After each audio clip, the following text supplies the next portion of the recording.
아멘. 하나님의 사랑이 가득하십니까? 그 사랑을 또 느끼십니까? 자녀를 양육할 때에 그런 일이 종종 있습니다. 자녀를 향한 부모의 사랑은 말 그대로 가득할 겁니다. 그런데 자녀 속에서 느껴지는 부모의 사랑은 부모가 내어준 것보다 이렇게 덜 채워져 있는 것을 보게 됩니다. 부모가 사랑하지 않아서일까요? 깨닫지 못해서일까요? 그렇죠. 부모가 사랑하지 않아서가 아니라 그것이 미처 다 깨달아지지 않기 때문에 그 부모의 사랑의 크기라는 것이 그 자녀들 10년 가운데 그만큼 부모의 마음만큼 채워져 있지 않은 것처럼 보이는 거죠. 그러다가 자녀들이 깨닫게 되는 시점이 있는 것 같아요. 자기가 자녀를 양육하면서 애타는 마음으로 또 온몸을 다하여 헌신하며 양육하고 지키고 보호하고 키워갈 때에 비로소 자신에게 주어졌던 사랑의 크기를 느끼지 않나라고 생각합니다. 부모의 사랑을 느끼는 그 계기가 있고요, 시기가 있고요, 또 그런 시점이 있다라는 거죠. 오늘 저와 여러분이 신앙을 가지고 살아간다, 은혜를 힘입어서 살아간다, 믿음으로 살아간다라는 이 삶 속에서도 마찬가지입니다. 우리가 얼만큼 은혜 받고 얼만큼 큰 사랑을 받은 사람들인가, 이것이 하나님께서 부어주신 것만큼 저와 여러분이 다 깨닫고 살아갈까요?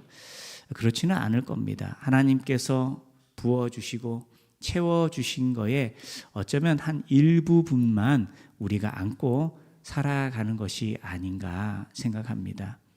그런데 우리에게도 그런 때가 있습니다. 그런 계기가 있습니다. 언제일까요?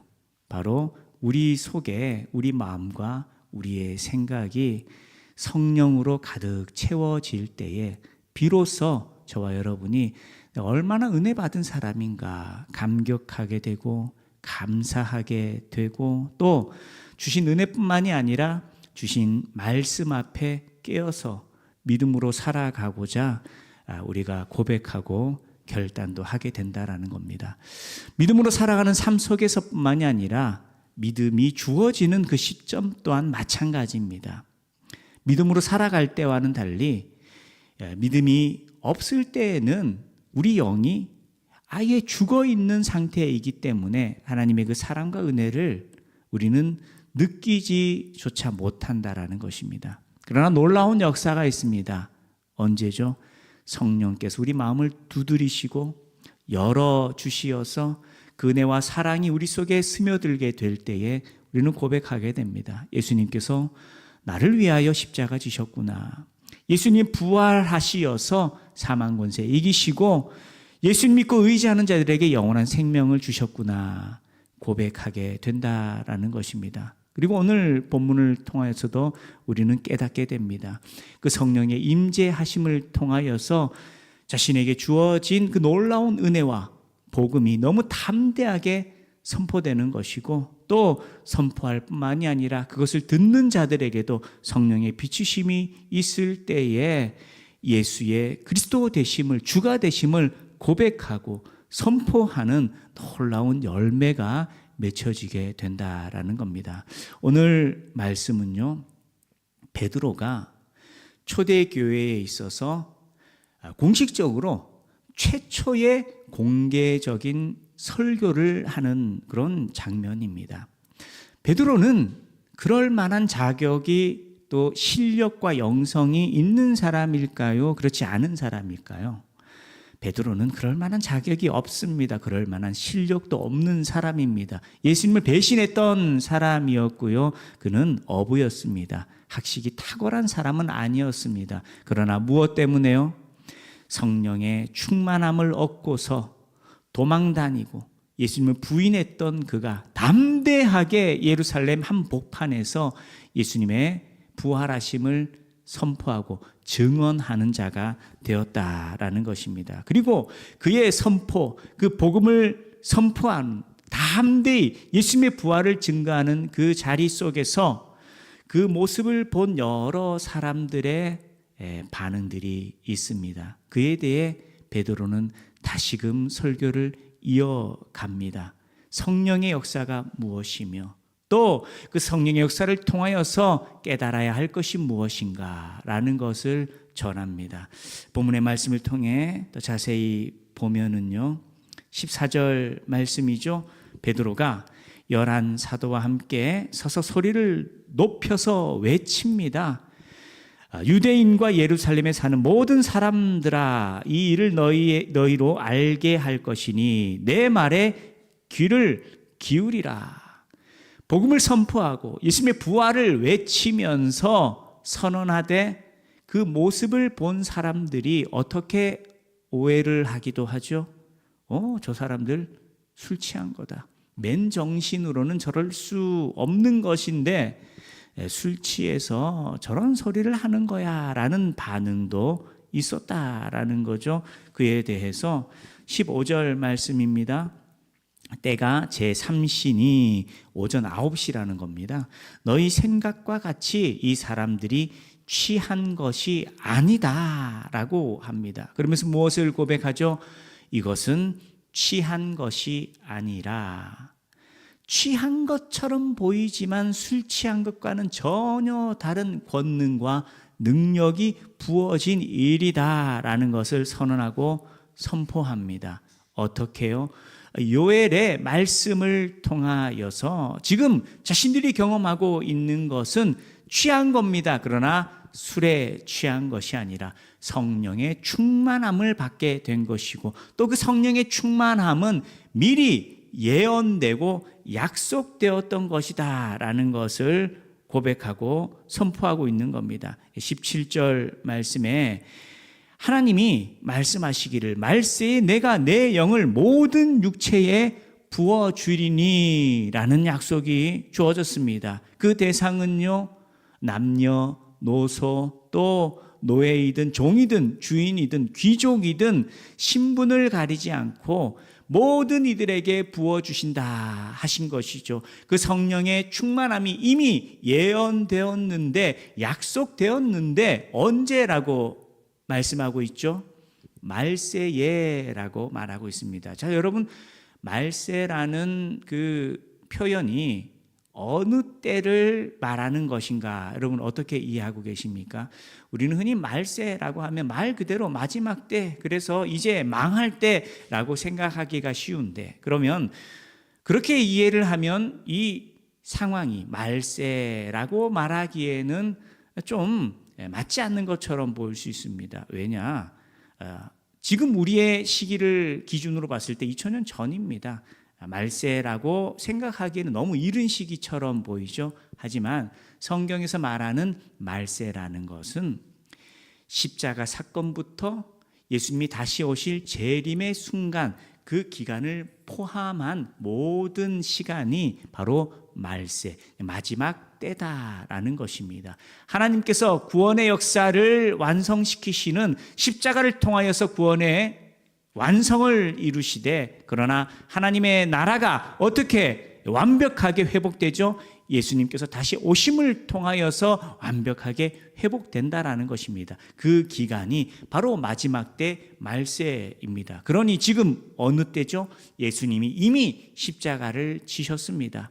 뿐만 아니라 부활하셨고요, 제자들과 함께 계시다가 승천하셨습니다. 말세라는 이 기간에 이제 포함되는 것이며 그것이 시작되는 시간이다라는 거죠. 바로 예수님께서 십자가 지시고 부활하신 이후의 모든 시기가 이 말세에 해당한다라는 겁니다. 그러니 때가 되었으므로 예수님께서 부활하시고 승천하신 바로 이때에 하나님께서 예수님을 통하여 성령을 부어주신 것이고, 그 성령의 충만함이 초대교회 가운데 임하였고, 그 성령의 임하심을 통하여서 제자들이 담대하게 변화되어서 복음을 증거하고 예수님의 부활을 선포하고 자신의 안위를 살피는 것이 아니라 자신에게 주어진 복음과 또 그에 대한 사명 감당하고자 그들이 복음을 선포하고 부활의 주님을 증거하는 이들이 되었다라는 것입니다. 오늘 저와 여러분에게도 바로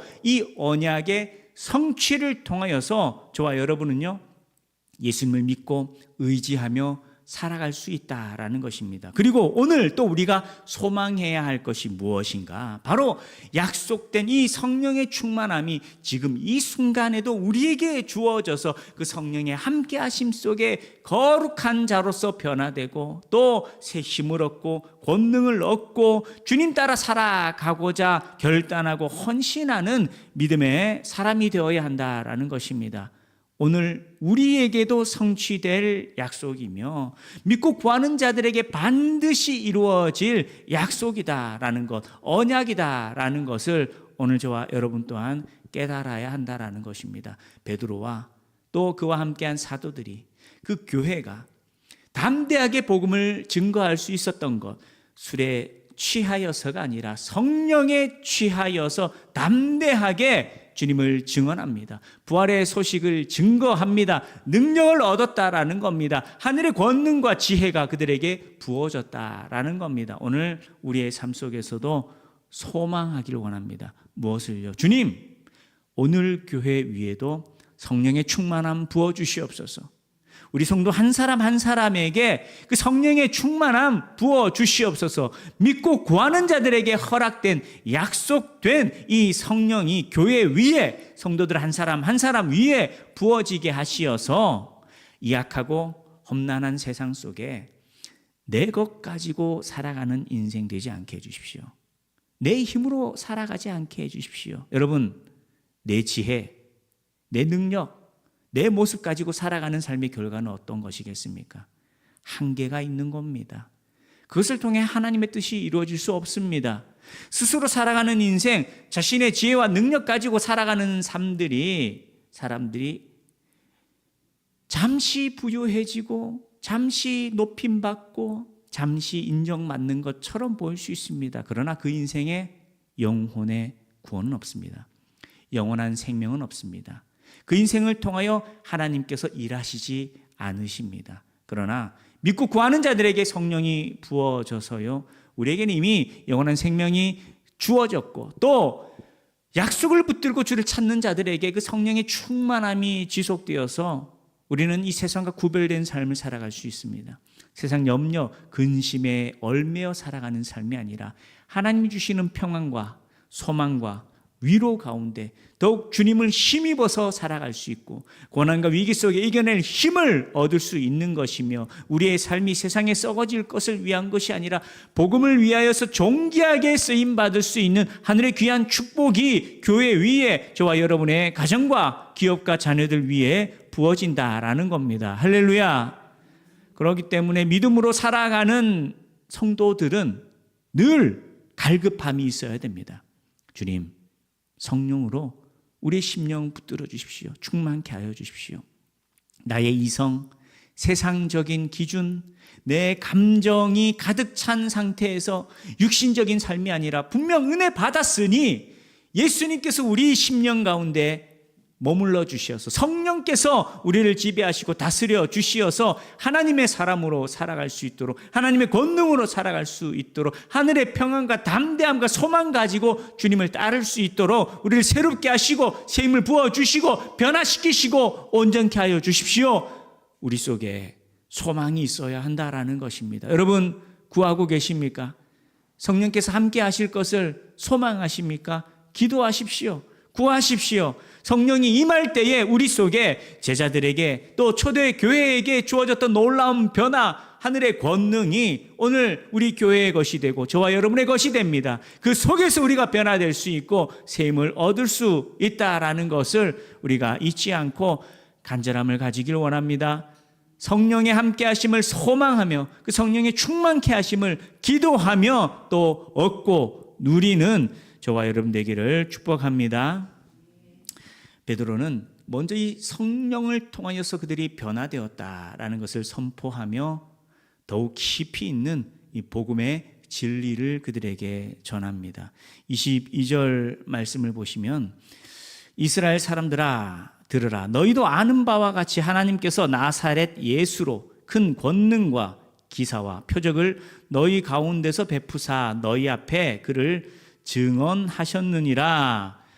예수님께서 하나님 보내셔서 이 땅에 오셨어요. 그리고 그냥 평범하게 살아가신 것이 아닙니다. 놀라운 이적과 말씀과 죽은 사람을 살리는 그 일들을 이루셨다라는 겁니다. 그런데 그 예수님을 하나님의 아들로 인정하고 또 믿고 섬기고 의지하는 것이 아니라 23절 말씀이죠.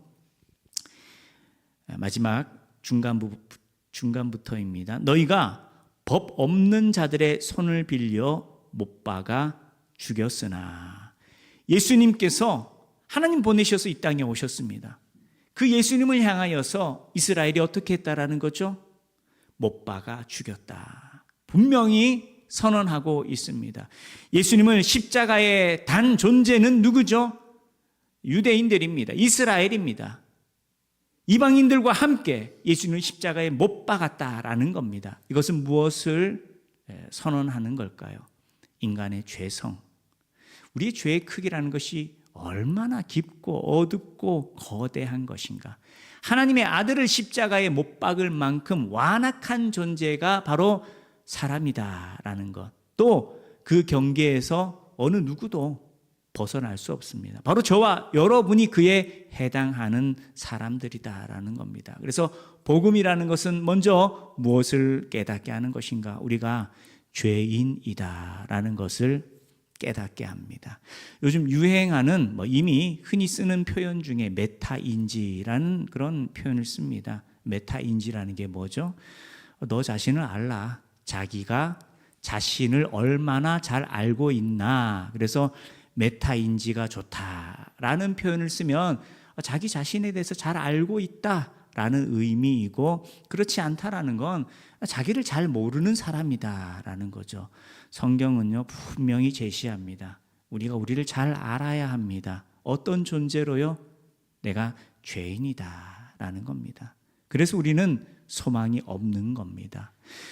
죄인인데 그 죄의 크기가 하나님을 대적할 만큼의 완악한 존재들이다. 그것이 우리의 본성이고 우리의 본질이다라는 겁니다. 그렇다면 그것 때문에 무한히 절망만 해야 될 것이냐? 그렇지 않다라는 거죠. 23절에 그 앞서 내용입니다. 그가 하나님께서 정하신 뜻과 미리 아신 대로 내준 바 되었거늘. 겉으로 보기에는 분명 사람의 손에 이끌려서 십자가 지셨습니다. 그리고 그 사건 속에는 분명 인간의 죄성이라는 것이 포함되어 있습니다. 하지만 모든 것이 사람의 뜻대로 이루어지는 일처럼 보였던 그 십자가가 사실상 누구의 계획 안에 있었다라는 거죠. 하나님의 계획과 하나님의 구원의 섭리 속에 있었다라는 겁니다. 그래서 십자가는 오묘한 겁니다. 너무 신비로운 겁니다. 인간이 얼마나 악한 존재인가라는 것을 보여주는 장면이면서 하나님이 얼마나 자기 백성을 사랑하시는지 동시에 보여주시고, 하나님께서 자기 백성을 구원하시기 위한 그 언약, 그 약속, 그 계획을 성취하시고 이루시는 놀라운 모습이 그 속에 담겨 있다라는 겁니다. 그래서 십자가는요, 그 십자가를 바라보며 저와 여러분은 우리의 죄된 모습을 깨닫고 발견하게 됩니다. 동시에 그 십자가를 바라보면서 우리는 하나님의 구원의 역사, 우리를 향한 하나님의 사랑을 발견하게 된다라는 겁니다. 그리고 그 십자가가 우리를 향한 구원의 역사이고 하나님이 이미 계획하셨고 하나님께서 이루신 일들이다라는 것을 우리가 확실히 선포할 수 있는 이유는 십자가로 끝난 것이 아니라 바로 그 하나님께서 예수님을 다시 살리시어서 부활의 영광을 얻도록 하나님께서 이끄셨다. 그러기에 오늘 저와 여러분은 십자가는 예수님이 죄를 지으셔서 그가 마땅히 져야 할 십자가 지신 것이 아니라 우리를 대신하여 십자가를 지시되 그 십자가 때문에 우리가 죄 사함을 얻고 정결케 되었고 또 부활을 통하여서 사망 권세 이기신 예수님, 그 예수님으로 인하여 저와 여러분이 죄 사함을 얻을 뿐만이 아니라 영원한 생명을 누리고 얻는 존재가 되었다라고 선포하고 고백할 수 있다라는 겁니다. 베드로는요, 예루살렘을 향하여서, 이스라엘을 향하여서 선포합니다. 너희들이 예수님을 죽였다. 그만큼 너희들이 악한 존재다. 너희가 선하다라고 생각하며 예수님을 악하다라고 정죄하고 십자가에 못 박았지만 너희들은 하나님의 아들을 죽였다. 너희들이 죄인이다. 그러나 그 십자가 속에 하나님의 놀라운 구원의 역사, 계획, 언약이 담겨 있다. 너희들 믿지 못하겠니? 예수님 살아나셨어. 예수님 부활하셨어. 그것이 바로 그 증거다.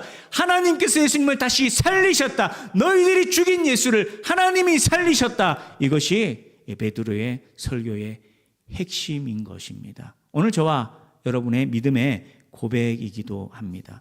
예수님을 십자가에 달 만큼 악한 인간, 바로 오늘 저와 여러분의 모습입니다. 그래서 성경을 올바로, 복음을 올바로 깨닫는 사람은 자신의 죄성에 대해서 자신이 살아온 삶의 흔적보다도 더 깊이 있게 내가 큰 죄인이다라는 것을 깨닫습니다. 자, 이 말씀이 이해가 가세요? 내가 살아온 삶의 흔적들, 사람은 그걸 가지고 내가 얼만큼 착한 사람인가, 얼만큼 나쁜 사람인가라는 것을 판단하게 되죠. 그런데 내가 어떤 삶을 살아왔느냐, 그럼 그걸 뛰어넘는 거예요. 우리는 그보다 더 악하고 완악한 존재입니다. 그래서 늘 주님 앞에 머물 때에 내가 살아온 삶의 흔적만을 가지고서가 아니라 내가 깨닫지 못하는 내 심령 속에 있는 악한 생각과 나의 악한 모습들까지도, 그것이 진정한 내 모습이며, 아니 십자가 예수님을 못 박던 저 로마 군인의 그 모습이, 또 그 예수님을 바라보며 소리쳤던 유대인들의 그 모습, 그것까지도 나의 연약함이다라는 것을 온전히 깨닫는 것, 여러분 이것이 복음을 올바로 깨닫는 겁니다. 내가 그만큼 악한 죄인이다라는 것. 그러나 그것이 나를 올바른 메타인지, 내가 어떤 사람인지를 올바로 깨닫는 것이 나를 절망으로 이끄는 것이 아닙니다. 오히려 그 속에 감사와 기쁨이 넘쳐납니다. 왜냐? 그런 죄인을 살리시려고 예수님 보내셔서 십자가 지게 하시고 그가 부활하시어 사망 권세 이기셨으니 그의 영원한 생명에 우리가 동참할 수 있게 되었으니 그러기에 우리가 더 기뻐하고 감사하며 주님을 따를 수 있다라는 겁니다. 여러분, 나에게 주어진 은혜라는 것이 무엇인지 십자가를 통하여서 깊이 있게 깨닫기를 원합니다. 우리가 이것을 깨닫지 못하면은요, 어느 순간부터 착각을 합니다. 아, 내가 열심히 예배했기 때문에, 열심히 기도했기 때문에, 또 열심히 전도했기 때문에, 또 열심히 노력하며 살았기 때문에 나는 축복받아야지. 하나님, 나는 이제 하나님께서 나를 건지시고 하나님께서 이제 나를 복되게 하시고 이제 내가 성공할 수 있도록 하나님께서 나를 도우셔야지 라고 오해할 수 있다라는 겁니다. 내가 얼마나 기도했든, 내가 얼마나 많은 사람을 전도했든, 내가 얼마나 많은 헌금을 드렸든, 내가 얼마나 열심히 살았든지 그 어떤 것으로도 하나님 앞에 우리의 의를 나타낼 만한 그런 자격이 우리에게 있지 않다라는 겁니다. 그래서 끊임없이 우리의 죄인됨을 주님 앞에 깨어서 자신의 모습을 바라볼 때에 비로소 그 속에 나에게 주어진 은혜가 얼마나 귀한 것인가 우리가 깨닫게 되고 더 감사하게 되고, 내가 수고하고 애쓴 것이 나의 의가 되는 것이 아니라 이건 마땅히 주님께 드려야 하는 것이다라고 고백하면서 오히려 쓰임받는 일에 감사하며 기쁨으로 헌신하고 충성할 수 있게 된다라는 것입니다. 오늘 우리의 삶이 그런 은혜가 충만히 넘치는 복된 삶 되길 원합니다. 복이 다른 게 아닙니다. 내가 죄인인 것을 깨닫고 그것 때문에 십자가 은혜가 너무 감사한 사람이, 그 사람이 복된 겁니다. 그래서 인생의 크고 작은 고난을 겪을 때에 우리는 경험하게 됩니다. 일상의 삶이 얼마나 귀한가. 여러분, 이거 믿지 않는 사람도 그걸 고백을 해요. 왜냐? 너무 힘들고 너무 어려운 상황을 겪을 때 하루하루 평안히 살아갔던 그 일들이 너무 귀한 것이구나라는 것을 깨닫고 고백하게 된다라는 거죠. 그런데 저와 여러분은 그저 육신의 삶만이 기준이 아니죠. 우리의 영적인 상태가 하나님 앞에 도무지 우리를 내세울 수 없는 그런 완악함과 이 저주 가운데 놓여야 할 저와 여러분이 하나님의 사랑과 은혜 속에 십자가 복음의 능력으로 정결함을 얻고 하나님의 자녀로 살아갈 수 있게 되었다라는 건 너무나 귀하고 복된 일이다라는 거죠. 은혜의 크기를 깨닫는다라는 건 내가 얼마나 큰 죄인인가라는 것을 깨달을 때 우리에게 부어지는 것입니다. 십자가 앞에 나의 연약함, 나의 허물과 나의 부족함을 잊지 않고 기억하되 그런 나를 살리셨다. 그런 나에게 은혜 주셨다. 그런 나를 다시 붙드시고 주님 앞에 머물게 하셨다. 라고 고백하면서 날마다 주님 앞에 더 감사하고 주님 앞에 찬양하고 영광 돌리며 믿음으로 살아갈 수 있는 저와 여러분 되기를 소망합니다. 그러면서 베드로는 마지막으로 예수님이 어떤 분이신가라는 것을 선언하고 선포합니다. 33절 말씀에 내가 내 원수로 내 발등상이 되게 하기까지 너는 내 우편에 앉아 있으라. 하나님께서 예수님을 다시 살리시고 부활 승천케 하심으로 보좌 우편에 앉게 하시어 만유의 주가 되게 하십니다. 영광스럽게 하십니다. 그러면서 36절 말씀이죠. 그런즉 이스라엘 온 집은 확실히 알지니 너희가 십자가에 못 박은 이 예수를 하나님이 주와 그리스도가 되게 하셨느니라. 하나님께서 예수님을 주와 그리스도가 되게 하셨다. 이것이 하나님의 구원의 역사입니다. 십자가로 실패한 인생처럼 보였던 예수님이시지만 하나님께서 다시 살리셨고 하나님께서 그를 높이셨고 하나님께서 자기 백성들 가운데 예수님께서 주가 되게 하시고 그리스도가 되게 하셨다. 구원자가 되게 하시고 왕이 되게 하셨다라는 것입니다. 오늘 저와 여러분이 예수님 나의 그리스도시요 나의 주님이십니다. 고백하며 살아갑니다. 그 고백의 의미가 무엇이라고요? 예수님이 나의 구원자이십니다. 그리고 예수님은 내가 섬겨야 할 나의 주인이십니다. 라는 의미다라는 겁니다.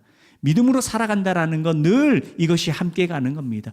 예수님만이 내가 의지하고 붙들어야 할 분이며 또 예수님만이 내가 섬겨야 하는 분이다. 그런데 우리가 오해하거나 우리가 잘못 믿고 살아갈 때가 있습니다. 내가 섬겨야 할 예수님은 사라지고 나를 도와주시기만 하는 예수님만 남아 있다면 그건 예수님의 십자가와 부활의 의미를 올바로 깨닫는 것이 아니다라는 겁니다. 물론 우리에게는 예수님의 도움의 손길, 먼저 우리를 아시고 택하여 주시어서 구원받은 하나님이 먼저 우리를 살려주신 그 은혜가 있었기에 우리가 믿음으로 살아갈 수 있습니다. 그래서 우리는 늘 주님을 의지하며 우리가 주님의 그 손을 붙들며 살아가야 하는 존재인 것이죠. 그러나 거기에 멈추는 것이 아니라 주님을 힘입어서 살아가되 나를 살리신 분이 나의 주인 되신다라는 고백을 잊지 않아서 믿음으로 살아갈 때에는 예수님을 섬기며 살아가야 된다라는 겁니다. 할렐루야. 저와 여러분이 예수님 나의 그리스도 나의 주가 되십니다. 내가 예수님만 의지하며 살아갑니다. 세상 바라보며 살아가는 인생 되지 않게 하여 주십시오. 예수님이 나의 구원이시고 예수님이 나의 힘이십니다. 예수님만 의지합니다. 그와 함께 예수님만 섬깁니다. 은혜 받은 인생이 우상 숭배하지 않게 하시고 세상 따라가지 않게 하시고 육신이 주인된 삶 살아가지 않도록 하나님 우리의 마음과 생각을 주장하여 주십시오. 예수님을 의지하되 예수님을 섬기며 살아가도록 우리를 붙들어 주십시오. 우리 속에 고백이 있어야 합니다. 그래서 함께 가야 됩니다. 예수님을 의지하며 예수님을 힘입어서 우리가 믿음으로 살아가되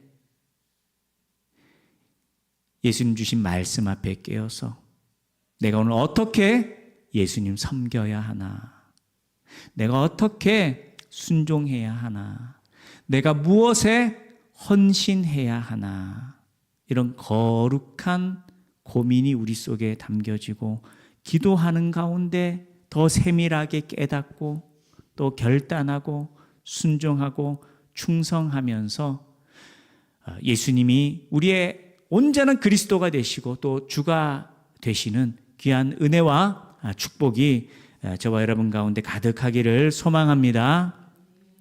오늘 주신 말씀 기억하시면서